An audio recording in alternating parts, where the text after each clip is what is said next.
everyone, it's April here, and today we are going to talk about my doll clothing sewing journey. Basically, we are going to cover how I started out with little to no sewing experience to where I am now, and what I have learned along the way, such as fabric cost, where I buy patterns, and how much space I need for this hobby. And I would like to say thank you to Dizzy Mermaid for not only supporting my channel, but also for suggesting this video. And with that, let's dive into this. Shortly after I discovered my love for American Girl dolls, I became very interested in trying to make clothes for them. I wanted to be able to make costumes for photo shoots and AGSMs. But the only thing I had sewed prior to this was a pillow that I made for 4-H many years prior to this.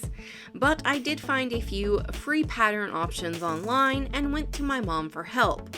Now, sewing is definitely not my mom's favorite thing, but she was kind enough to walk me through the first pattern, which was for this 50 styles halter dress. And after that, it was off to the races. I found another free pattern option on Pixie Fair and used old clothing for material. And my mom let me borrow her sewing machine, as she detested using it anyways. As for space needed, when I first started, we were living in a camper and my workspace was about 3 foot by 2.5 foot. After moving into a house, my workspace did increase to a 4 foot by 4 foot area. Plus, whenever you're going to cut out your fabric, it's usually nice to have a pretty large space to do that, especially if you have quite a bit of fabric.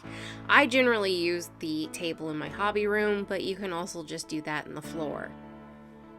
Plus, I also have several large plastic totes full of fabric and storage, but that's not really a necessity, that's more because I have a hoarding problem.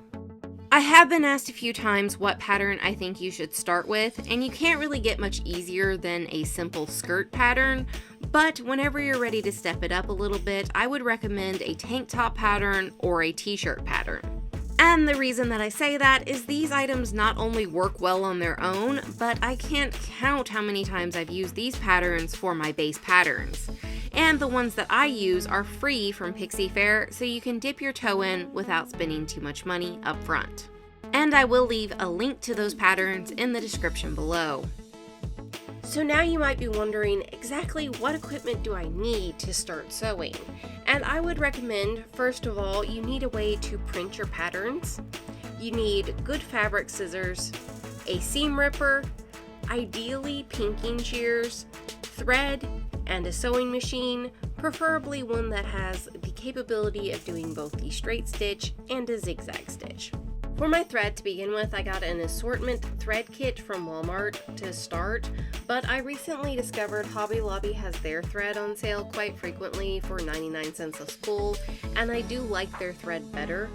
I also recommend buying the scissors and pinking shears at Hobby Lobby, which they frequently have on sale as well. My pinking shears were originally $24.99, but I got them 40% off, so they were $15. Now let's discuss fabric cost and how much fabric you need. Patterns will tell you how much fabric you need, as you can see here.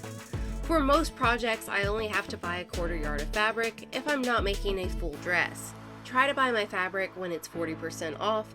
So for example, I want to make a pair of denim jeans. The fabric is $12.99 a yard.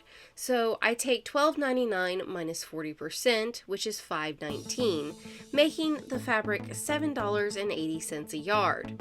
But I only need a 1/4 yard to make them, so I would divide $7.80 by 4, meaning that the fabric is only $1.95. So, not counting your time sewing, and let's just say your equipment is also paid for, you could make a pair of doll jeans for, let's say, $2, since you're also going to use some thread. When it comes to printing your pattern, some of these can be quite long, like 20 pages or more. So what I do is I go through and select the pattern pieces that I need to cut out my fabric, and then I will just pull up the instructions on an iPad or something like that whenever it comes to sewing the project. Now let's talk about actually using the pattern. What does it all mean?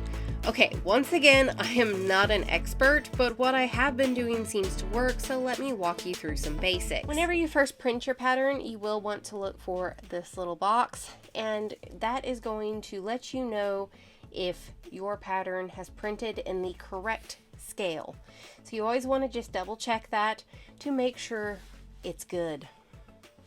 Okay, so these little lines that go around the edge, these are your sewing lines, and most doll patterns that I have seen, you have a 1/4 inch seam allowance. The other thing here is you have a fold line. You can see these little arrows, and it actually says fold on this one, not all of them do. So we have our fabric here.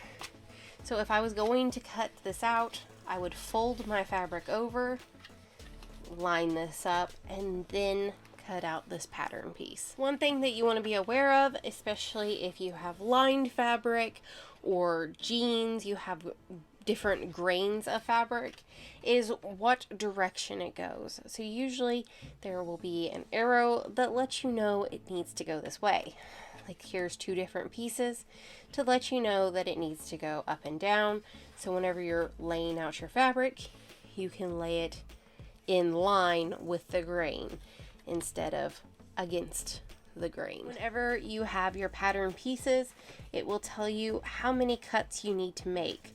So for example, this one I'm supposed to make 2 cuts of my fabric and 2 cuts of the lining. Another thing to take note of whenever you get a pattern is sometimes there are different options. For example, this is a button-up shirt, but there's also a front view C, and there's also a fitted front. So depending on what type of shirt I want to make, depends on which one of these I would want to use.